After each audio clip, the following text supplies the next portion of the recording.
everyone, my name is Chrissy and welcome to my channel. Today I'm doing my May 2021 wrap-up, where I finished all of 3 books for May, even though I didn't have school for most of the month. I will say that I think I needed that break because my brain just needed to reboot. The first book is First Grave on the Right by Dorinda Jones. This follows Charlie Davidson, who is a Grim Reaper.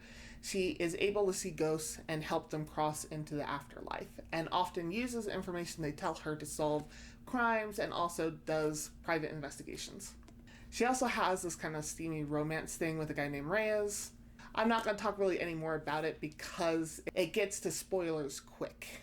The things that I like about this book is that it is a fairly light-hearted paranormal romance read. There's a lot of funny moments, and also I love the interactions that the ghosts have with Charlie, and also that Charlie's trying to have with people who are not ghosts, and her trying to remember when not to talk to them and when to talk to them. I thought that was a really great dynamic that's in the book.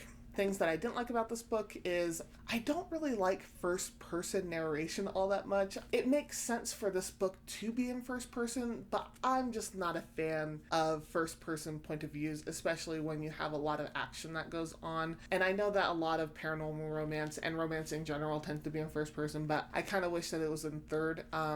Some of the scenes were a little bit disjointed because things that would happen to Charlie that, especially if they're a surprise, I'd have to read those transitions a few times to kind of get what was happening, and I wasn't really a big fan of that. Overall, a light-hearted paranormal romance read, and one that I think people would like a lot. I don't know if I'll continue on with the series. I am a little bit curious about what happens with Charlie later on, and I think there's 13 books in the series. I'm still on the fence about it.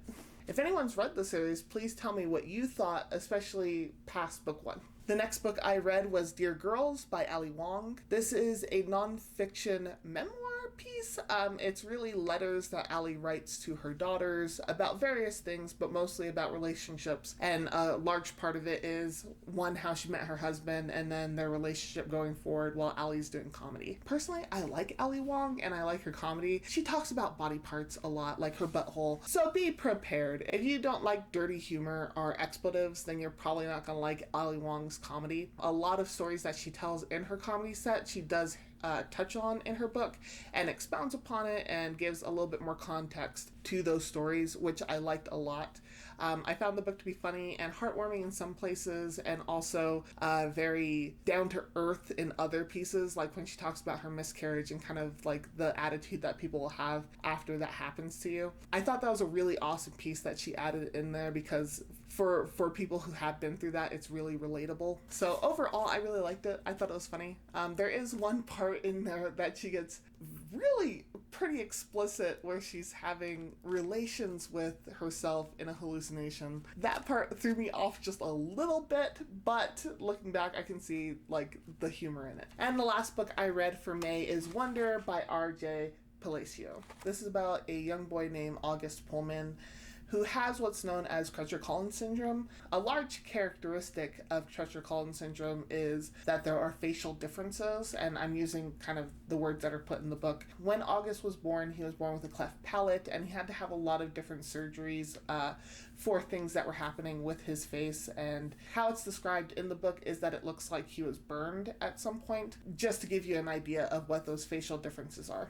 This book follows August as he goes to his first year of school in the 5th grade. Before that, he was homeschooled by his mom. I actually did a full review, which I'll link down in the description below, but to kind of summarize my thoughts on it, I think it's a great book to start a conversation about bullying and kind of going with everyone else and what they're doing, because a lot of the kids in the book do that against August, and also kind of the thought process and what to do if you do get bullied in school. I think it's great for that kind of conversation starter, and also great for kind of the complex feelings and conversations you may have as a family when someone is going through difficulties or has as many difficulties as August has gone through. Things that I didn't really like about the book is that it serves as inspiration for inspiration's sake at one point, and this is a bit of a spoiler, so if you haven't read the book and want to, or watch the movie, there's a movie about it, and want to, then this is probably something you're going to want to skip.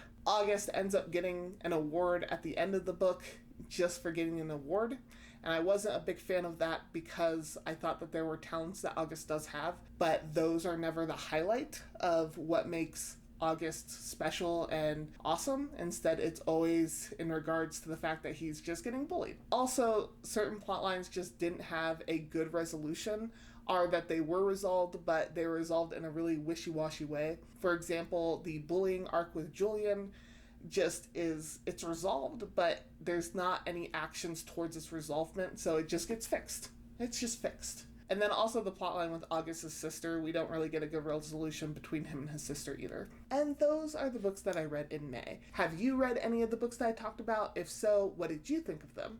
If you could please tell me in the comments below. Thank you so much for sticking with me, and as always and forever, may get lost in the